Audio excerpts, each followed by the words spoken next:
right, everybody, welcome back to another episode of the Fearcast. This is the podcast dedicated to OCD, anxiety spectrum disorders, and getting your life back. I'm your host, Kevin Foss, and I'm a licensed clinician specializing in OCD and anxiety disorders. Thank you all so much for joining me on the podcast, the question and answer based podcast, where you, the listener, get to send me, the therapist, questions about OCD and anxiety disorders, and I will likely put them up on a future episode. You can go to fearcastpodcast.com and you can click on the submit a question link there, and you can send me your question, and I will likely put it up. And as I've been mentioning in the past, if you send me an audio question where you read your question and send it over to me, I will fast track it to the top of the list, and that's what's happening today with Markus's question. So thank you so much, Markus, for sending that in. I will get to that audio here in a moment. How Markus did it, and I think this is I think the best way. It may not be the fastest way, but I think it's the best way. If you go to fearcastpodcast.com, he clicked on the submit a question link there, and he included the link to a shared drive, a shared Google Drive, where he uploaded his audio there. I clicked on the link, the audio popped up, I downloaded it real fast. It was fantastic and easy. So Markus, thank you so much for doing that. So we are going to get to that question. So first off, if you hear ambient noise in this episode, it's perhaps louder than it typically is. That is because we have the air conditioning running in my office right now as we're doing this. Here in Southern California, it is, what did it say on the news? A bajillion degrees. I think that's what they said. It's roughly a bajillion degrees. And if we don't have the air conditioning going, we will all burst into flames. So that's what we're doing. So oftentimes what I'll do is, if nobody else is in the office, I'll turn off the air conditioning and I'll just kind of suffer through it being hot. However, I have an associate in the office today, and I would not like her to explode in flames. I just thought that would be nice to not have her explode in flames. So that's what we're dealing with down here in Orange County. I don't know how you all are doing. I don't know when you were listening to this. If you're in the Southern Hemisphere, you're going, it's so cold. I don't know what you all are doing. Anyways, the point is, it's hot. That's why the sound is there. Forgive the sound. Anyways, so before we jump into this, I actually have a follow-up. So remember, all of you regular listeners, on a previous episode, I had a question from Elizabeth, and Elizabeth asked this question about, it was episode 113, so you can go back and listen to that. I think it was the second question, yeah. And she expressed some concerns about, some symptoms that were related to kind of hyper-awareness and sensory motor. She talked about kind of being in environments that felt loud and felt uncomfortable, and she felt like the feelings were said they were visually bossy, particularly around museums. So she was kind of talking about that, and I had put out the bat signal to everybody in the Fearcast community of, what are your thoughts? What are your feelings on this? And how can we all help Elizabeth? And let's go back to that email wherever I hid it. I hid it from myself. All right, here we go. And I got an email back from Christine. So Christine, thank you so much for sending this in. So she sent in, so I'll read her email. She says, "Hi, Kevin." She said, "In response to the episode you published today, episode 113, it is possible that Elizabeth is a highly sensitive person. This is a trait that can co-occur with OCD and other mental disorders." She says, "I am an HSP, highly sensitive person with OCD myself. I'm really bothered by really loud noises and can be overstimulated quickly.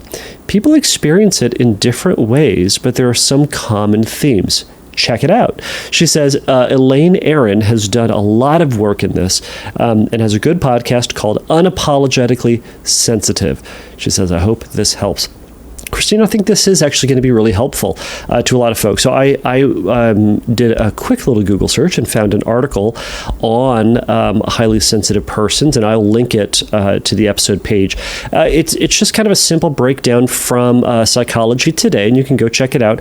It talks about what highly sensitive persons are. I think it does an important job to draw a differentiation between highly sensitive person and people with sensory integration issues. Kind of some of the main differences is that while there can be some similarities, it seems like the main difference between the two is that a person who's highly sensitive, their brain is perceiving the external world and internal world at the same time and in the same ways, whereas someone who has a sensory integration issue, they are misperceiving things and they're not being integrated at the same time, hence the throwing up. What it kind of talks about is that there are just people who are more as it says, highly sensitive. So I'll read one paragraph. It says, HSPs are thought to be more disturbed than others by violence, tension, or feelings of being overwhelmed. They may, as a result, take concerted efforts to avoid situations in which such things are likely to occur. On the more positive end of the trait, and I like that they included the positive end of the trait. I think there are positive ends of everything. They say high sensitivity is thought to be linked to higher levels of creativity, richer personal relationships, and a greater appreciation for beauty. So the article goes on and on. It has a bunch of things to consider and look into. But Elizabeth, if you are listening to this episode, check it out. Check out the article and maybe check out that podcast. Let me see if I can find it again, and I will read you the name of it. Don't know where my emails went. This is the problem with having so many windows open. All right.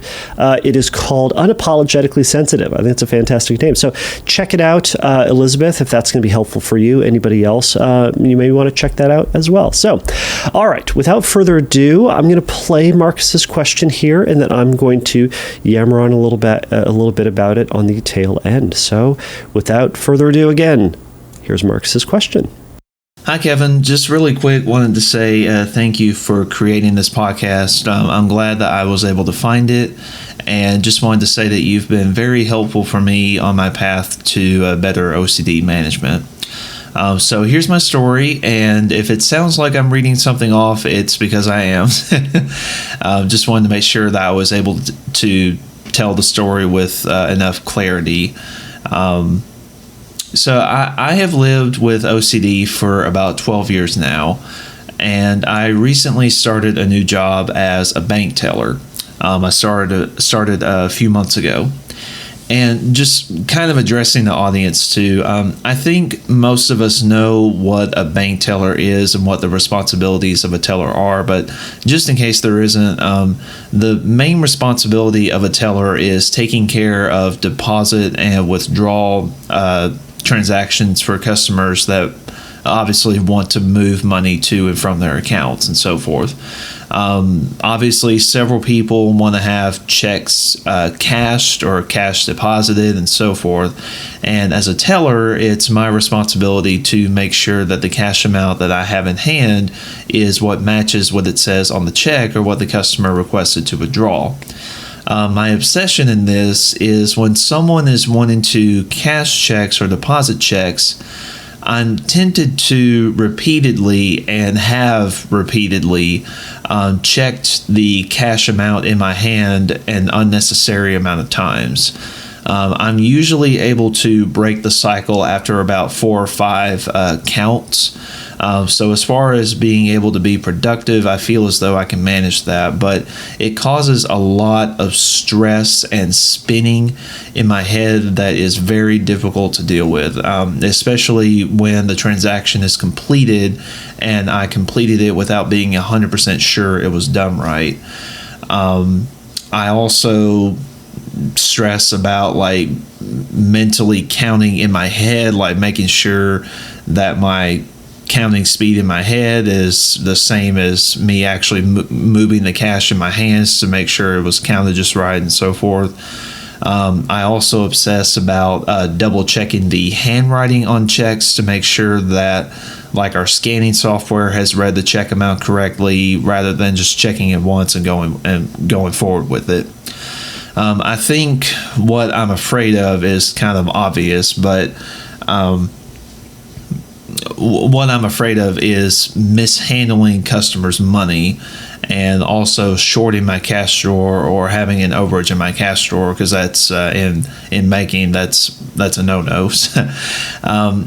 any assistance I can get for this would be greatly appreciated. This has been a difficult obsession for me to tackle, since the fear that's fueling the obsession is based in consequences that have a real world impact on many customers and an impact on my job performance. I also want to mention briefly that I am seeing a therapist about this. I just very recently started going back to therapy. And Kevin, both me and my therapist are actually listening to this podcast together. So just a quick disclaimer, I'm not asking this because I think my therapist is incompetent or anything like that. I just like to get what resources I can. And she's told me that she appreciates the fact that I'm willing to do that. So just kind of wanted to get that out of the way. But we are listening to it together. So that's my question. And Kevin, I look forward to hearing from you. Thank you very much.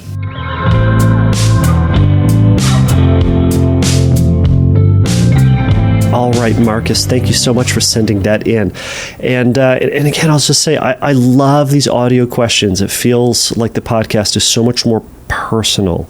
It's so much more real than just having me read it. Of course, I'm happy to read the emails, but I think it adds something to hear your voice, Markus, or anybody else who sends in those questions. And again, he sent this in last week, and I'm responding to it presently. So anyhow, so Markus, first off, I want to say I'm really glad that you're listening to this podcast with your therapist. As I've mentioned before, if you are working with a therapist and I mentioned something in the podcast that might be helpful and you want to bring that to your therapist to talk about, I would say don't just immediately go with what I say on this podcast, because your therapist may be, and hopefully is, seeing you in a very specific light and knows you more than I know you. So if they may be giving recommendations and maybe exposure ideas, and maybe not even doing exposures, but doing them for a very intentional reason. And if I'm over here responding to your question and talking about doing exposures, and I'm missing a whole bit that I didn't hear in the 2 or 3 paragraphs that you sent in, then talk about that with your therapist. So I love that you're working with a therapist, listening to it together, and hopefully it's sparking some really good conversation about ways to progress through this, maybe comparing ideas, maybe comparing different ways to what's resonating with you and maybe what's not resonating with you, right? And the whole point is trying to push you closer and closer towards a more functional life. And if maybe some things that I talk about that could be beneficial, but maybe there are going to be some things that are actually missing the point or missing you or some really salient aspect, then I really want you to be in conversation with someone who's going to be able to have very good reason why they want to redirect you elsewhere. So all that said, I really appreciate this question, and man, I'll tell you, I bet it sounds incredibly stressful to feel like or worry that you're going to mishandle someone's money. What I want to illustrate here, though, is that you said it feels like, or one of the things you said is that it feels like the extra kicker to this. It's not like the fear is just willy-nilly, doesn't matter, nothing matters. It's that you say it has real world impact on your life and the life of customers. What I want to challenge you on first is to try to pull back from buying into this belief that is, in a sense, justifying these compulsions. In a sense of saying, well, there is the real possibility of messing up someone's money, which could mess them up in some sort of way. Maybe they're short, or that you're shorting somebody else, or that it's going to impact your job. What I want to caution you against is using that fact, that possibility, as more evidence as to why you should be doing these compulsions, why you should be doing the things that you have said are excessive and unnecessary. You specifically said it. You spend an unnecessary amount of time doing this stuff. There's part of you that knows that it is above and beyond what the average teller would do. So therefore, let's not play the game of convincing yourself that what you're doing is justifiable or justified when you already know that it's excessive, okay? So I hear this all the time where people say, well, isn't it important to care for the life and well-being of other people? Therefore, I should avoid driving. I should wash my hands 37 times. I should drive back the way that I came to make sure I didn't run anybody over, right? We use these things to justify what we do when in the back of our head we know it's excessive and wrong. So I'm just going to call you out on that, and I want you to not buy into OCD's BS that tries to suck you back into it. All right. So let's shift over then.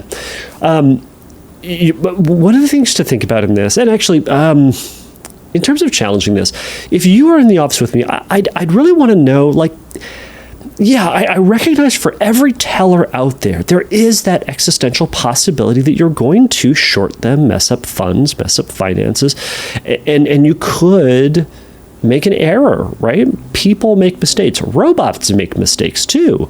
But there's this fear that perhaps you are more susceptible to error. I'd really want to look at that and to look at your history of things. I mean, Markus, do you have a history about significantly messing things up? Do you have a history of, at your last 3 jobs, you've been fired all from teller jobs because you just keep messing up the money, right?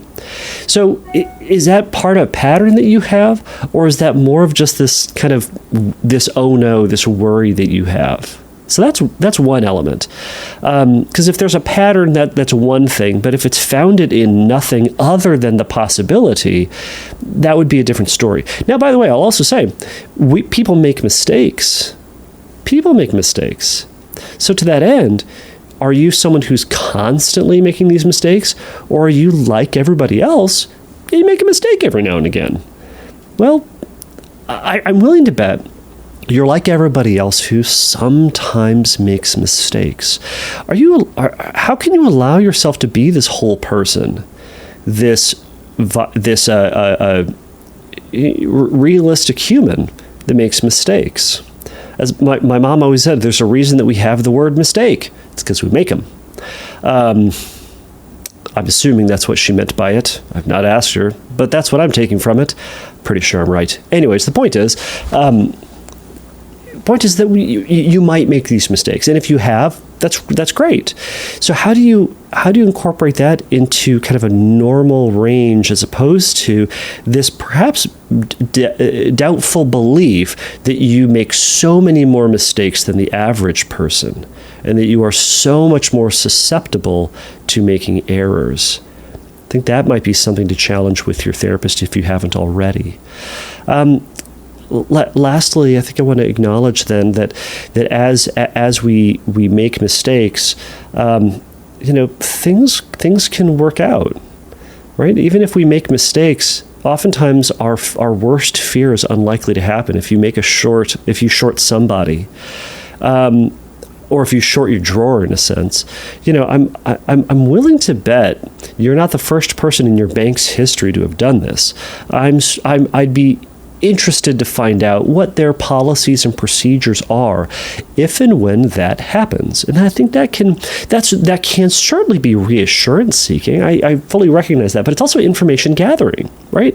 If we have these fears and we've never asked the question about it, ask the question, right?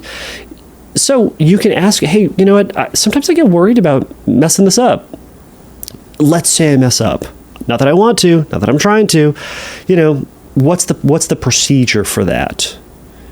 And maybe you can work with your therapist on trying to figure out the right way to ask that, or the right way to couch that to a boss, supervisor, whoever. But that might be part of the information gathering. Now, this is what we call the one and done reassurances. You ask once, and then you take that information and you move with it. You don't then keep asking.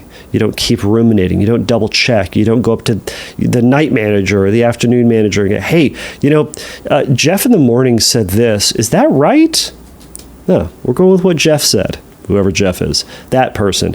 We're going to go with what they said and trust that that's what's going to happen. Now,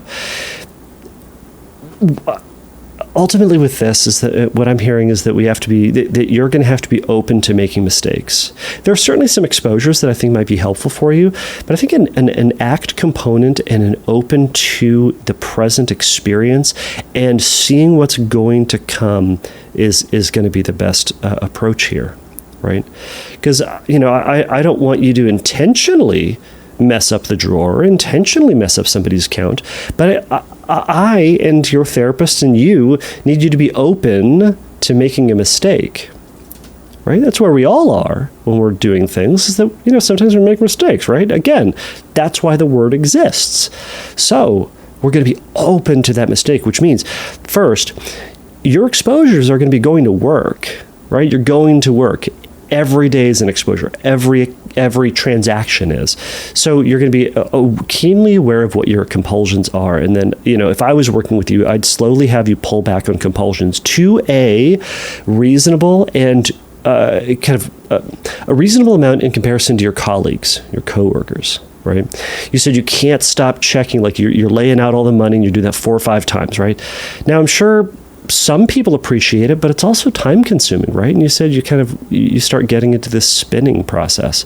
What I'd love for you to do is, if you know that you do 4 or 5 times, hold it to 4. You don't go beyond 4 this week, right? And, sometimes I bet you're satisfied with 4, and sometimes your gut goes, yeah, but just once more. And you're going to go, no, not this week. We're doing it 4. And that's the uncertainty. And you do that over and over again. And then I want you to wait for a week and see, did you mess up? Did you get called in by your boss? Did someone make this crazy report that said, Markus stole, $18,000 from me or something to that effect, or 15 cents, who knows, right? We wait. And that's when we discover if we've made a mistake. I can't know that I made a mistake in advance if I'm trying to not make mistakes. I discover in the future that I've made a mistake because I find out. Someone tells me. I see the mistake, right? In the moment, if I'm trying to do something as best I can, I'm doing something the best I can. And then I discover later on that it was a mistake. Right? You're anticipating the future, a potential future that has not happened yet.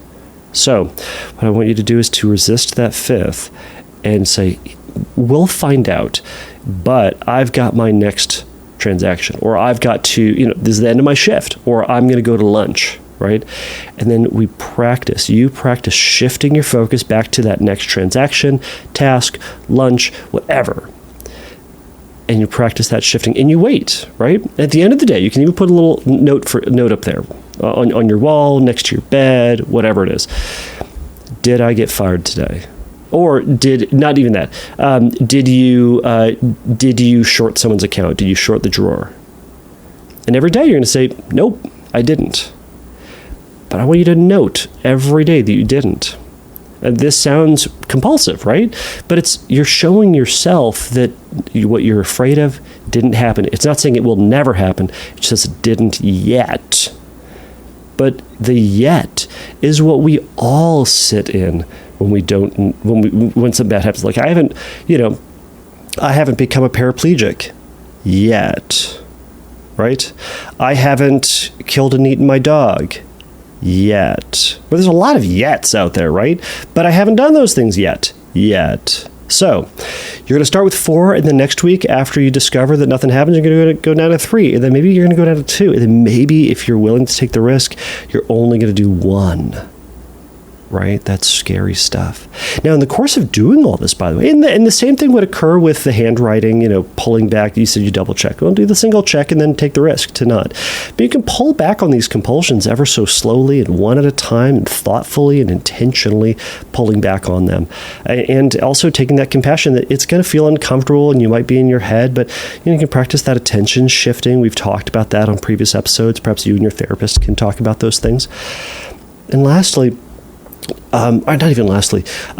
if you aren't doing scripting, this would be a perfect opportunity for scripting and acknowledging or playing out that story that you did do this, and what are those consequences, and then sitting with all that uncomfortable or all that comfortable feeling that comes with it, because it's a story. It's a fictitious story that may happen but hasn't happened. It's kind of like, again, how are you going to feel if you won the lottery or if you wrote a story about winning the lottery? You probably will feel excited or good or encouraged, but it hasn't happened. It's a fictitious story. But you don't take that one seriously. So why is it that you are taking this one seriously? And what steps do you take to take it seriously? Lastly, in terms of exposure, an exposure movie that you could watch, and this is the first one that just came to mind. You could watch Office Space if you haven't watched it already. Part of the story about Office Space, I don't think this is a spoiler. It's like a 20-year-old movie or more. Anyways, the movie is about a guy who works at this, big faceless corporation, whatever, and he writes this little program that siphons off microtransactions. So, if in a huge transaction there's like tenths of a cent or, whatever of a cent that aren't really accounted for, it kind of grabs those and accumulates them enough to where he siphons off money. But in this, he, doesn't carry the one or whatever it was, and he starts siphoning off like tremendous amounts of money. But that's part of the mistake, and then hilarity ensues. Anyways, it's worth a watch, and I wonder if you could watch that as a documentary for your life. That as you do these transactions, if it's a transaction of $17,000, you're just going to take like 50 cents. They're not going to miss it, right? Maybe $1. They're not going to miss it. And if you do that enough, you've got a pretty good nest egg over there, Marcus. If you play the long game right. But then you sit with that possibility that maybe that's underneath it what's going to happen, right? And ultimately it comes down to the fear of making these mistakes. And now, actually, that being said, I wonder if that's what that is. Is it a fear of making mistakes? Is it a fear that you are clumsy and careless? Is it a fear that you are malicious and evil for stealing, right? What else is this connected to? But I think that's more of the stuff to work out with your therapist. So, Marcus, I know we've got I know this is a bit of a shorter episode, but I really do appreciate this question. I hope any of this was helpful to your therapist out there. High five. I hope you're doing well. But keep working on this together. And if you have follow-ups for me, I'd love to hear about it. We, the listening audience, would love to hear it too. So I'll slide in that music right here. Thank you so much for all of you for listening. You can go over, as I mentioned, go over to fearcastpodcast.com to submit a question, and you can find me over at Instagram. If you have a moment and can write a review or give me give a 5-star rating wherever you're seeing this or listening to this, I would greatly appreciate it. And ultimately, again, it helps other people to find it, like Marcus, to be able to, and Catherine for that matter, to be able to help out this community. So please remember that the Fearcast is not a substitute for psychotherapy. If you have questions about treatment, you can go over to fearcastpodcast.com and you can click on the Find Help link, and there's going to be some stuff for you there. All right, everybody, until next time, take a risk, challenge yourself, and don't take your brain too seriously. Bye.